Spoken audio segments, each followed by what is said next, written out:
ओम शांति। अॼु जी मुंहिंजी तारीख़ आहे 16/2/2025। अॼु अव्यक्त बाप दादा जो रिवाइज़ कोर्स आहे 2/2/2004। पूर्वज ऐं पूज्य जे स्वमान में रही विश्व जी हर आत्मा जी पालना करो।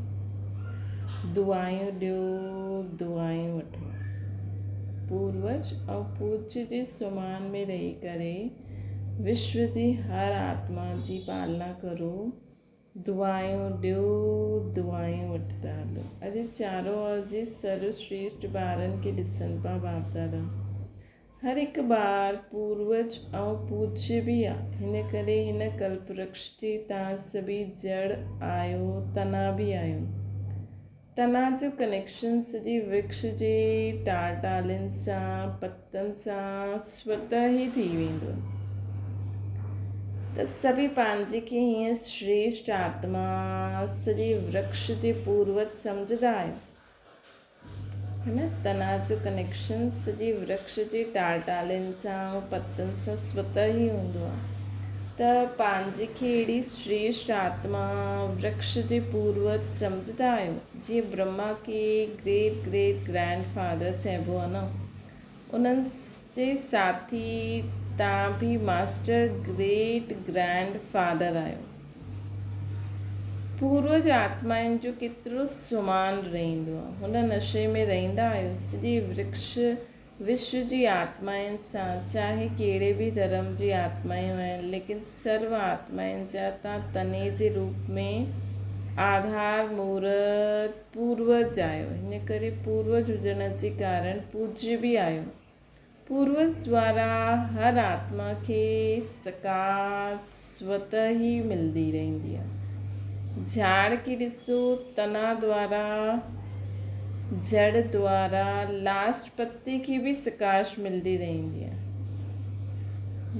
झाड़ खे ॾिसो, तना द्वारा, जड़ द्वारा, लास्ट पत्ते की भी सकाश मिलती रहंदी आहे। पूर्वज जो कार्य छा हूंदो आहे? पूर्वजनि जो कार्य हूंदो आहे सर्व जी पालना करणु। लौकिक में भी ॾिसो, पूर्वज द्वारा ही चाहे शारीरिक शक्ति जी पालना, स्थूल भोजन द्वारा व पढ़ाई द्वारा शक्ति भरण जी पालना थींदी आहे। त तव्हां पूर्वज आत्माउनि खे बाप द्वारा मिली हुई शक्तियुनि सां सर्व आत्माउनि जी पालना करो। अॼु जे समय अनुसार सर्व आत्माउनि खे शक्तियुनि द्वारा पालना जी आवश्यकता आहे। ॼाणंदा आहियो अॼुकल्ह आत्माउनि में अशांति ऐं दुख जी लहर छायल आहे। त तव्हां पूर्वज ऐं पूज्य आत्माउनि खे पंहिंजी वंशावली जे मथां रहम ईंदो आहे। जीअं जॾहिं कोई विशेष अशांति जो वायुमंडल हूंदो आहे त विशेष रूप सां मिलिट्री या पुलिस अलर्ट थी वेंदी आहे। ईअं ई अॼुकल्ह जे वातावरण में तव्हां पूर्वज भी विशेष सेवा अर्थ स्वयं खे निमित्त सम्झंदा आहियो। सॼे विश्व जी आत्माउनि खे निमित्त, सॼे विश्व जी आत्माउनि जे निमित्त आहियो। इहा स्मृति रहंदी आहे। सॼे वृक्ष जी आत्माउनि खे अॼु तव्हांजे सकाश जी आवश्यकता आहे। इहा बेहद जे विश्व जी पूर्वज आत्माऊं पंहिंजे खे अनुभव कंदा आहियो।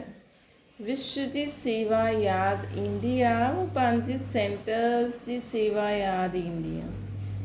अॼु आत्माऊं तव्हां पूर्वज देव आत्माउनि खे पुकारनि थियूं।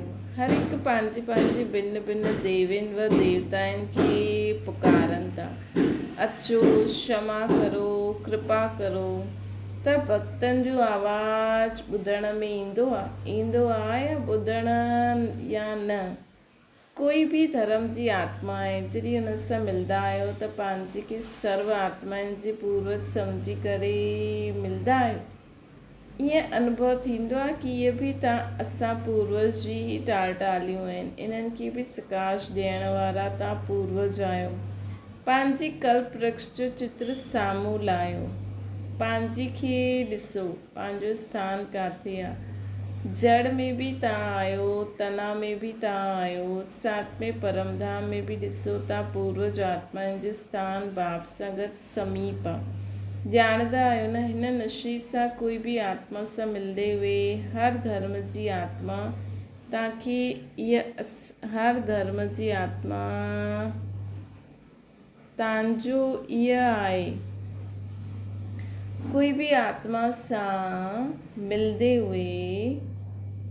आहियो त हर धर्म जी आत्मा तव्हांखे इहे असांजा आहिनि, पंहिंजा आहिनि, हुन दृष्टि सां ॾिसंदा आहिनि। अगरि हुन पूर्वज जे नशे सां, स्मृति सां, वृत्ति सां, दृष्टि सां मिलंदव त उन्हनि खे बि पंहिंजेपन जो अभ्यास थींदो कि असां त हिननि सभिनि जा पूर्वज आहियूं। अगरि असांखे स्मृति रहंदी त उहा हिन रीति मिलंदा, त उन्हनि खे पंहिंजेपन जो आभास थींदो। छो जी तव्हां सर्व जे पूर्वज आहियो, सभिनि जा आहियो। अहिड़ी स्मृति सां सेवा करण सां हर आत्मा अनुभव कंदी कि असांजा ई पूर्वज इष्ट आहिनि, पोइ वरी खां असां सां मिलिया आहिनि।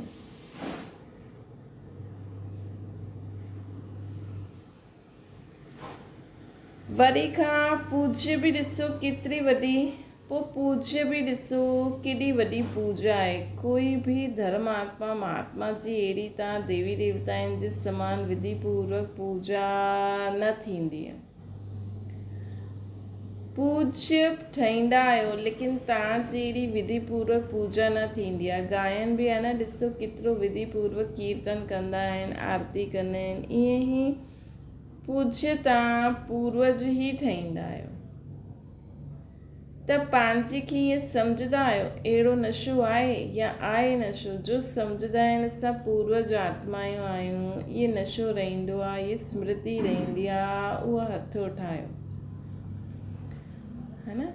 जो सम्झंदा आहिनि कि असां पूर्वज आत्मा आहियूं, इहे नशो रहंदो आहे, इहे स्मृति रहंदी आहे, उहा हथ उठायो। रहंदा आहियो, अच्छा रहंदा आहियो, उहा हथ उठायो, ॾाढो सुठो। हाणे ॿियो क्वेश्चन कहिड़ो हूंदो आहे? सदा रहंदो आहे? हिकु त रहंदो आहे, ॿियो सदा रहंदो आहे। बाप दादा सभी ॿारनि खे हर प्राप्ति में अविनाशी ॾिसणु चाहींदा आहिनि, कॾहिं कॾहिं न। छो? जवाबु ॾाढो चतुराई सां ॾींदा आहिनि। छा चईंदा आहिनि? रहंदा त आहियूं, सुठो रहंदा आहियूं, पोइ बि धीरे सां चईंदा आहिनि थोरो कॾहिं कॾहिं थी वेंदो आहे। ॾिसो तव्हां बाप बि अविनाशी, तव्हां आत्मायूं बि अविनाशी आहियो, प्राप्तियूं बि अविनाशी, ज्ञान अविनाशी, द्वारा अविनाशी ज्ञान आहे। त धारणा बि छा हुजणी खपे? अविनाशी हुजणी खपे या कॾहिं कॾहिं वारी हुजणी खपे। बाप दादा सभी ॿारनि खे समय जी सर्कमस्टेंसिस अनुसार बेहद जी सेवा में सदा बिज़ी ॾिसणु चाहींदा आहिनि। छो जी सेवा में बिज़ी रहण जे कारण अनेक प्रकार जी हलचल सां बची वेंदा आहिनि। लेकिन जॾहिं बि सेवा कंदा आहियो, प्लान ठाहींदा आहियो ऐं प्लान अनुसार प्रैक्टिकल में बि ईंदा आहियो, सफलता बि प्राप्त कंदा आहियो। लेकिन बाप दादा चाहींदा आहिनि कि हिकु समय ते 3 सेवा इकट्ठी थियनि। बाबा चाहींदा आहिनि हिकु समय ते 3 सेवायूं इकट्ठी थियनि। सिर्फ़ु वाचा न, मनसा वाचा बि हुजे, कर्मणा अर्थात संबंध संपर्क में बि ईंदे हुए सेवा थिए। सेवा जो भाव, सेवा जी भावना हुजे। हिन समय वाचा जी सेवा जी परसेंटेज ज़्यादा आहे, मनसा आहे लेकिन वाचा जी परसेंटेज ज़्यादा आहे। हिकु ई समय ते 3 सेवा साथ साथ थियण सां सेवा में सफलता ज़्यादा थींदी।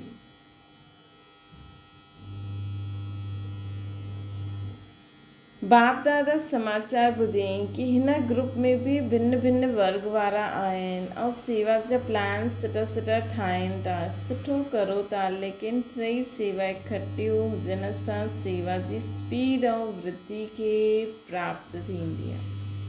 सभी चारों ओर जे ॿार पहुची विया आहिनि। इहे ॾिसी बाप दादा खे ख़ुशी थींदी आहे। नया नया ॿार उमंग उत्साह सां पहुची वेंदा आहिनि।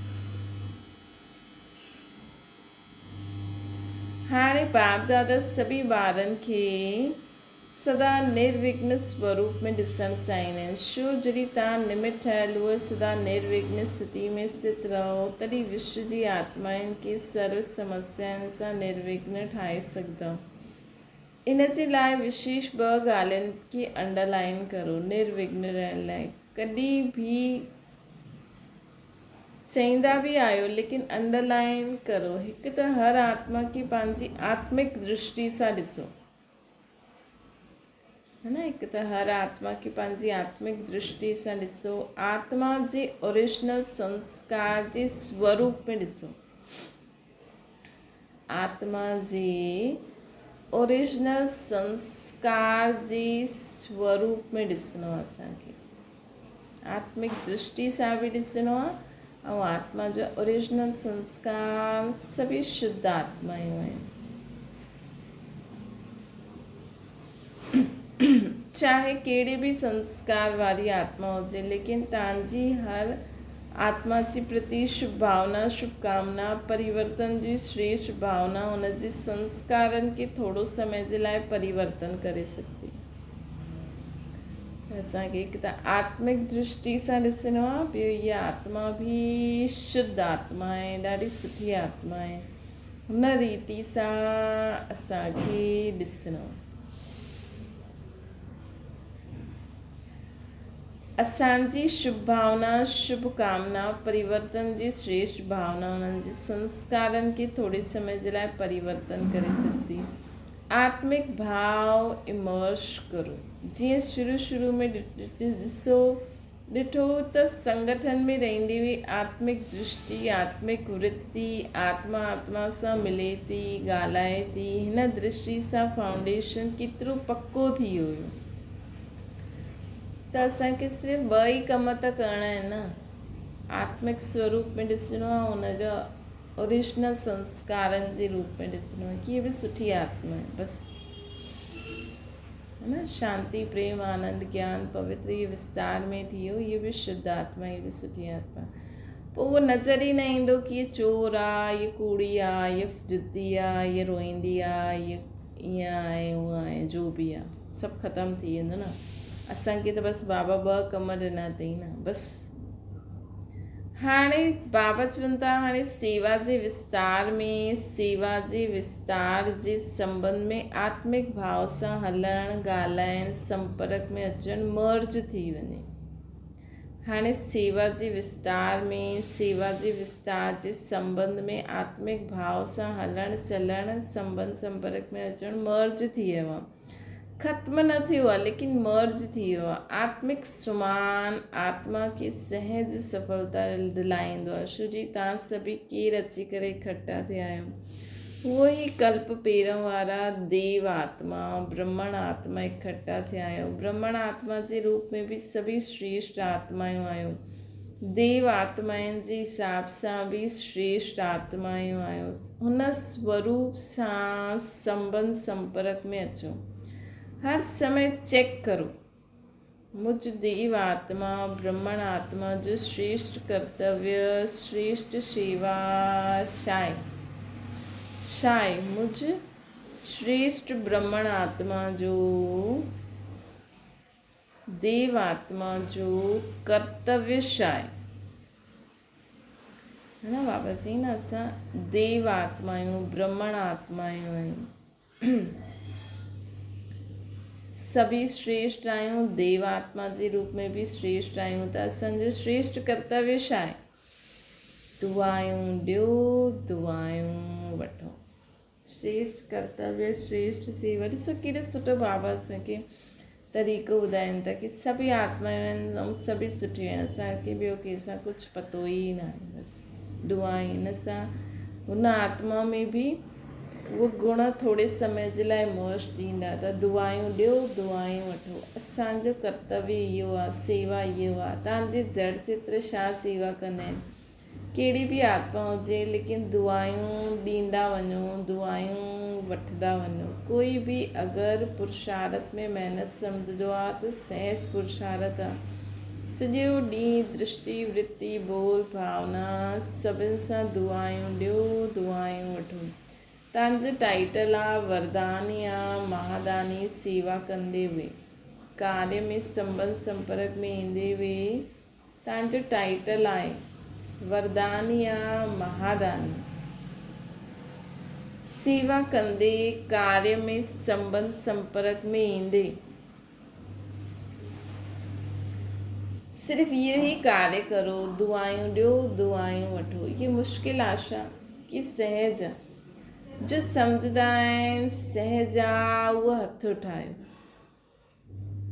कोई तव्हांजो ऑपोजिशन करे त बि दुआयूं ॾींदव। एतिरी दुआयुनि जो स्टॉक आहे असां वटि आहे। ऑपोजिशन त थींदी, लेकिन ऑपोजिशन ई पोजिशन ताईं पहुचाईंदी। ॾिसो, सभिनि खां ज़्यादा ऑपोजिशन ब्रह्मा बाप जी थी न, ऐं पोजिशन केतिरी नंबर 1 पाई, ब्रह्मा पाई न। कुछ भी थिए, लेकिन मूंखे ब्रह्मा बाप समान दुआयूं ॾियणियूं आहिनि। छा ब्रह्मा बाप जे अॻियां व्यर्थ ॻाल्हाइण वारा, व्यर्थ करण वारा न हुया, है न? छा ब्रह्मा बाप जे अॻियां व्यर्थ ॻाल्हाइण वारा, व्यर्थ करण वारा न हुया? लेकिन ब्रह्मा बाबा दुआयूं ॾिनई, दुआयूं वठई, समाइण जी शक्ति रखी, है न? लेकिन ब्रह्मा बाबा दुआयूं ॾिनई, दुआयूं वरितई, सभिनि जी ग़लतियुनि खे समाए करे उन्हनि जे लाइ सुठो सोचई, भई सभिनि जो ई भलो थिए, है न? सभिनि जो ई भलो थिए। ॿार आहे बदिली वेंदो, ईअं ई तव्हां बि इहे ई वृत्ति दृष्टि रखो। इहे कल्प पहिरों वारी असांजा ई परिवार जा आहिनि, ब्रह्मण परिवार जा आहिनि, जो असांजे संबंध संपर्क में ईंदा आहिनि, ब्रह्मण आत्मायूं।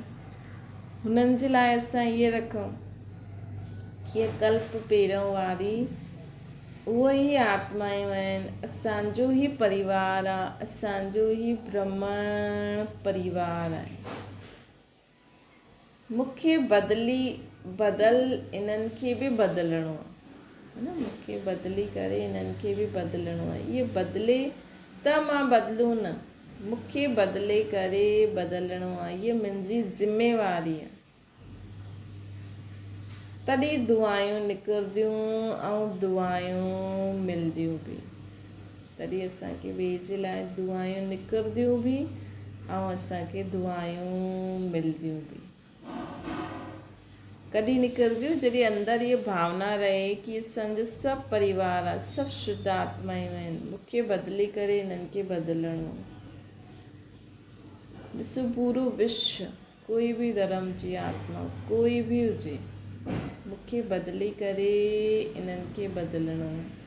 हाणे समय जल्दी जल्दी परिवर्तन जी ओर वञे थो, अति में वञे थो न, लेकिन समय परिवर्तन खां पहिरियों तव्हां विश्व परिवर्तक श्रेष्ठ आत्मायूं स्व परिवर्तन द्वारा सर्व जी परिवर्तन जे आधार मूर्त ठहो।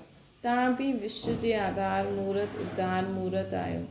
हर हिकु आत्मा लक्ष्य रखे, मूंखे निमित थियणो आहे। सिर्फ़ु 3 ॻाल्हियुनि जो स्व में संकल्प मात्र बि न हुजे, इहे परिवर्तन करो। 3 ॻाल्हियूं असां में न हुजणियूं खपनि, है न? त मूंखे निमित थियणो आहे। हर हिकु आत्मा लक्ष्य रखे, मूंखे निमित थियणो आहे। सिर्फ़ु 3 ॻाल्हियूं स्व जे संकल्प में रखो त आधार मूर्त, उद्धार मूर्त थी वेंदो। हिकु त परचिंतन।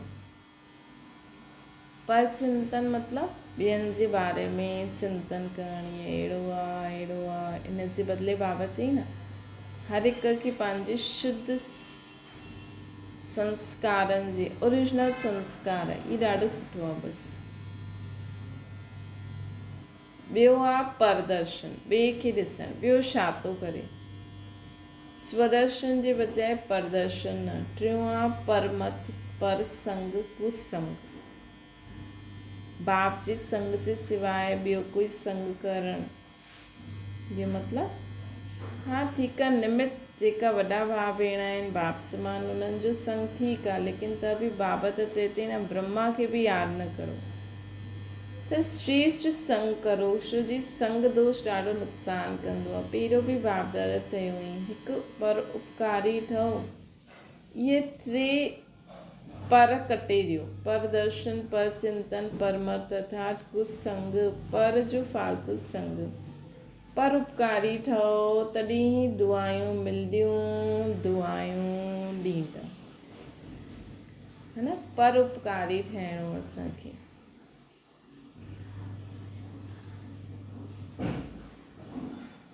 पर उपकारी ठहिणो आहे तॾहिं ई दुआयूं मिलंदियूं, दुआयूं ॾींदो। कोई बि कुझु बि ॾे लेकिन तव्हां दुआयूं ॾियो, एतिरी हिमत आहे हिमत। त बाप दादा चारों ओर जी सर्विस सेंटर्स वारे ॿारनि खे चईंदा आहिनि, अगरि तव्हां सभु ॿारनि में हिमत रखी कोई कुझु बि ॾे लेकिन असां दुआयूं ॾींदासीं त बाप दादा हिन वर्ष एक्स्ट्रा तव्हांखे हिमत जा उमंग उत्साह जे कारण मदद ॾींदा। कोई कुझु बि ॾे तव्हांखे, गारियूं ॾे, तव्हांजी इंसल्ट करे, तव्हांजे लाइ उल्टो सुल्टो फैलाए, लेकिन असांखे हुनजे प्रति हुनखे दुआयूं ॾियणियूं आहिनि कि हिन जो बि भलो थिए, इहे बि पंहिंजे हिन स्वभाव संस्कार सां मुक्त थी वञे, इहे बि बाप समान ठही वञे। त बाबा हिन वर्ष तव्हांखे एक्स्ट्रा मदद ॾींदा, उमंग उत्साह ॾींदा, लेकिन दुआयूं ॾींदो, मिक्स न करिणो आहे। बाप दादा पास सॼो रिकॉर्ड ईंदो आहे, संकल्प सां बि दुआउनि जे बदिले ॿियो कुझु न ॾियो। हिमत आहे त हथु ठाहियो, करिणो पवंदो, सिर्फ़ु हथु न उठाइणो आहे, करिणो पवंदो। कंदव? मधुबन वारा टीचर्स कंदा? अच्छा, एक्स्ट्रा मार्क्स जमा कंदव?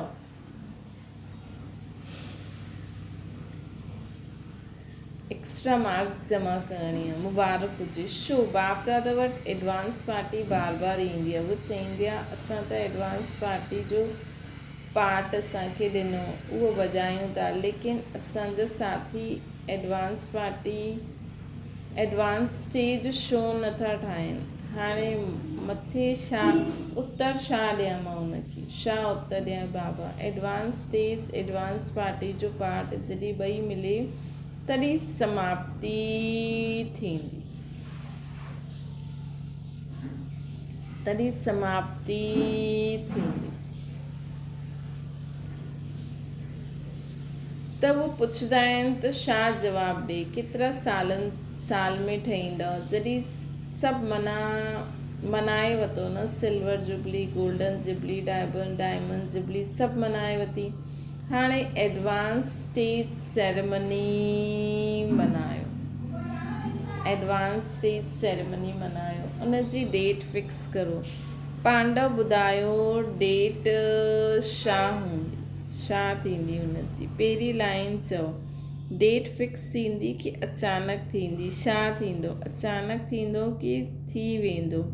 चओ, कुझु त चओ। सोचनि था, निर्वैर सां पुछी, सेरेमनी थींदी या अचानक थींदो? तव्हां दीदी सां पुछो था, तव्हां दादी सां पुछो था, हीअ दादी खे ॾिसे थो कि दादी कुझु चए।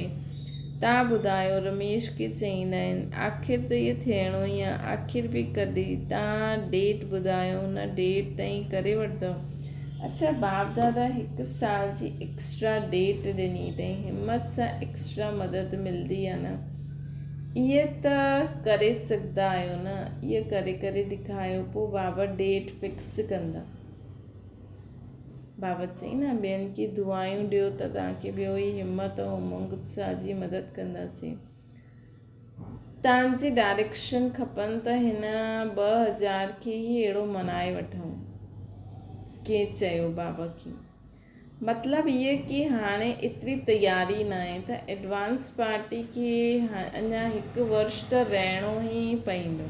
उन समय कंहिं चयो त बाबा चई कि अञा मतिलबु उन्हनि खे रहणो पवंदो। अच्छा, छो जी हाणे खां लक्ष्य रखंदव करिणो ई आहे त बहुत काल ऐड थी वेंदो, छो जी बहुत काल जो बि हिसाबु आहे न, अगरि अंत में कंदव त बहुत काल जो हिसाबु ठीकु न थींदो, इन करे हाणे खां अटेंशन प्लीज़। अच्छा, हाणे रूहानी ड्रिल यादि आहे न, 1 सेकेंड में पंहिंजे पूरे स्टेज में आहे हिक स्टेज में पंहिंजे पूरे स्टेज में आए परमधाम निवासी बाप सां गॾु लाइट हाउस ठही विश्व खे लाइट ॾेई सघंदा आहियो। त हिकु सेकेंड में सभी चारों ओर देश विदेश सां ॿुधण वारा ॾिसण वारा लाइट हाउस ठही विश्व के चारों ओर सर्व आत्माउनि खे लाइट ॾियो, प्रकाश ॾियो, शक्तियूं ॾियो।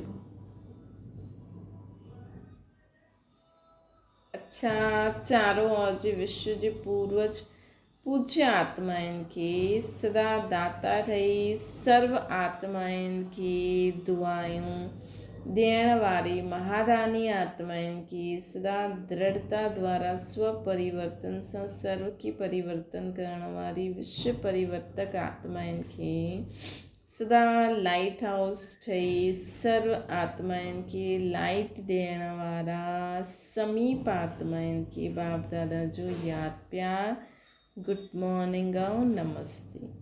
दादी जी सां बाबा दिल जी दुआउनि सहित नमस्ते था करनि। बाबा दिल जी दुआउनि समेत नमस्ते। दादी जानकी जी सां बाबा ॻाल्हाइनि था। अच्छा, ॿई दादियूं ॾाढो सुठो पालना करो थियूं, सुठी पालना थिए थी न, ॾाढो सुठो सेवा जे निमित ठहिया आहियो त तव्हां सभिनि खे बि दादियुनि खे ॾिसी ख़ुशि थींदा आहियो न, ख़ुशी थींदी आहे न, ज़िमेवारी जो सुख बि मिलंदो आहे। सभिनि जी दुआयूं केतिरी मिलंदियूं आहिनि, सभिनि खे ख़ुशी थींदी आहे। ॿई दादियूं बाप दादा जी गले लॻियूं, जीअं इहे ॾिसी करे ख़ुशी थींदी आहे वैसे इन्हनि जीअं ठही करे केतिरी ख़ुशी थींदी, छोकी बाप दादा जे निमित ठहियल आहे न, बाप दादा निमित ठाहियो आहे न इन्हनि खे, मतिलबु असांखे बि दादियुनि जीअं ठही करे केॾी ख़ुशी मिलंदी। त कोई विशेषता आहे तॾहिं निमित ठातो आहे।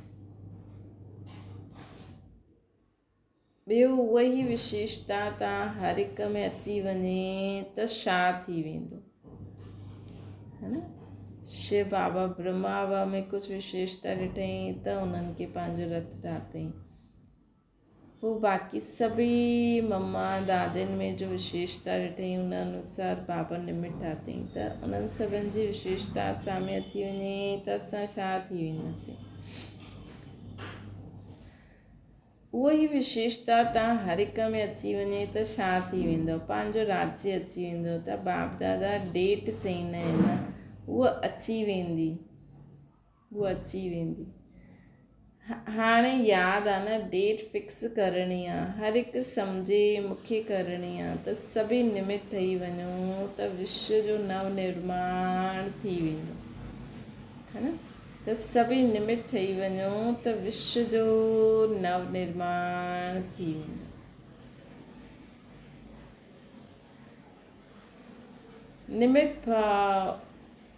निमित भाव ये सर्व गुणनि जी खान आहे। सिर्फ़ु हर समय निमित भाव अची वञे त सभी गुण सहज अची वेंदा। छोकी असां सोचंदासीं न, मूंखे बाप दादा निमित ठातो अथई त बाप दादा जी यादि ईंदी त ऑटोमेटिकली हर कर्म में बाबा जे गुण अची वेंदा, त सर्व गुण अची वेंदा न।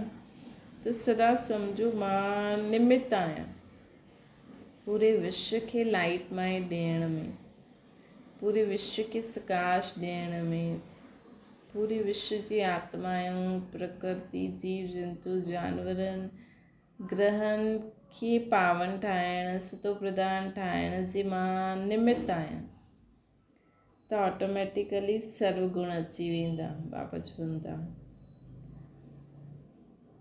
छो जे निमित भाव में मापन न ईंदो, ॿियो मापन ई हलचल लाहींदो आहे। निमित ठहिण में मुंहिंजोपन बि ख़तमु, तुंहिंजो सहयोगी ठही वेंदो न। त सभिनि खे दादियुनि सां प्यार आहे, बाप दादा सां प्यार आहे, त प्यार जो रिटर्न आहे।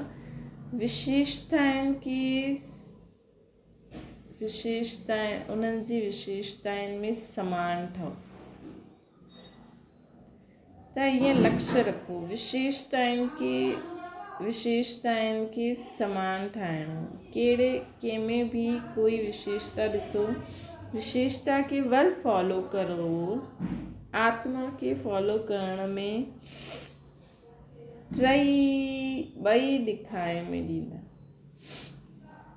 विशेषताउनि खे भल फॉलो करो, आत्मा खे फॉलो करण में ॿई ॾेखारे में ॾींदा। विशेषता खे ॾिसो, उन में समान ठहो। मतिलबु विशेषता खे अगरि फॉलो कंदासीं त उहो विशेषता नज़र ईंदी न। आत्मा खे फॉलो करण में पोइ उनजी आत्मा ऐं विशेषता ॿई ॾेखारे में ॾींदी।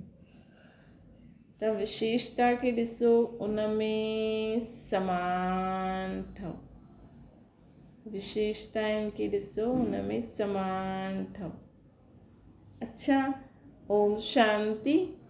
वरदान आहे, निश्चय जी अखंड रेखा द्वारा नंबर 1 भाग्य ठाहिण वारा विजय जा तिलकधारी ठहो। निश्चय जी अखंड रेखा द्वारा नंबर 1 भाग्य ठाहिण वारा विजय जा तिलकधारी ठहो। जो निश्चय बुद्धि वारा आहिनि उहे कॾहिं कीअं ईअं जे विस्तार में न वेंदा।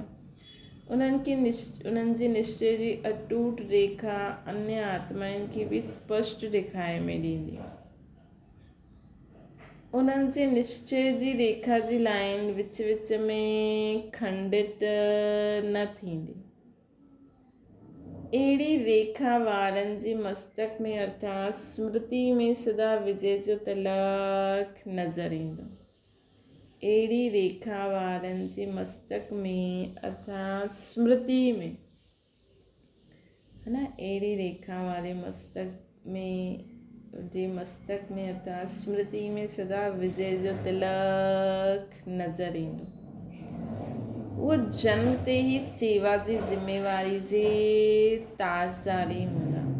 सदा ज्ञान रत्न सां खेॾण वारा हूंदा। सदा यादि ऐं ख़ुशी जे झूले में झूलंदा उहे जीवन बिताइण वारा हूंदा। इहे ई नंबर 1 भाग्य जी रेखा आहे।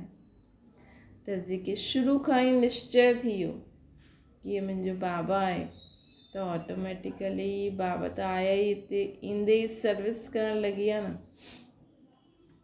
त असांजी बि शुरू खां सर्विस शुरू थी वेंदी। त निश्चय बुद्धि ॿार वो कॾहिं हीअं जे विस्तार में न वेंदा। उन्हनि जी निश्चय जी अटूट रेखा अन्य आत्माउनि खे बि स्पष्ट ॾेखारे में ॾींदी। उन्हनि जी निश्चय जी रेखा जी लाइन विच विच में खंडित न थींदी। अहिड़ी रेखा वारनि जे मस्तक में अर्थात स्मृति में सदा विजय जो तिलक नज़र ईंदो। उहे जनम ते ई सेवा जी ज़िम्मेवारी जे ताज़दारी हूंदा। सदा ज्ञान रतन सां खेॾण वारा, सदा यादि ऐं ख़ुशी जे झूले में झूलंदे हुए जीवन बिताइण वारा, इहे ई नंबर 1 भाग्य जी रेखा आहे। स्लोगन आहे, बुद्धि रूपी कंप्यूटर में फुल स्टॉप जी मात्रा अचणु माना प्रसन्न चित्त थियणु। Full stop. अव्यक्त इशारो, एकांत प्रिय ठहो, एकता ऐं एकाग्रता खे अपनायो। एकांत प्रिय उहो हूंदो जंहिंजो अनेक तरफ़ सां बुद्धि योग टुटल हूंदो ऐं हिक जो ई प्रिय हूंदो। हिक जो प्रिय हुजण जे कारण हिक जी यादि में रही सघंदो।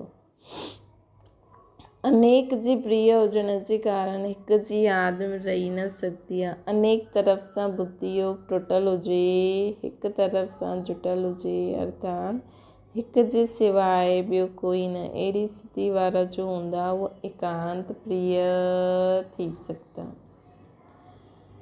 सूचना आहे, अॼु 3 रविवार आहे त शाम जो 6:30 खां 7 ताईं संगठित रूप में संकल्प करो। एक रीति योग अभ्यास में शुभ संकल्प करो कि मुझ आत्मा द्वारा पवित्रता जी किरणियूं निकिरी करे सॼे विश्व खे पावन ठाहिनि थियूं। मां मास्टर पतित पावनी आत्मा आहियां। मां मास्टर पतित पावनी आत्मा आहियां। अच्छा, ओम शांति। बाबा की याद करो।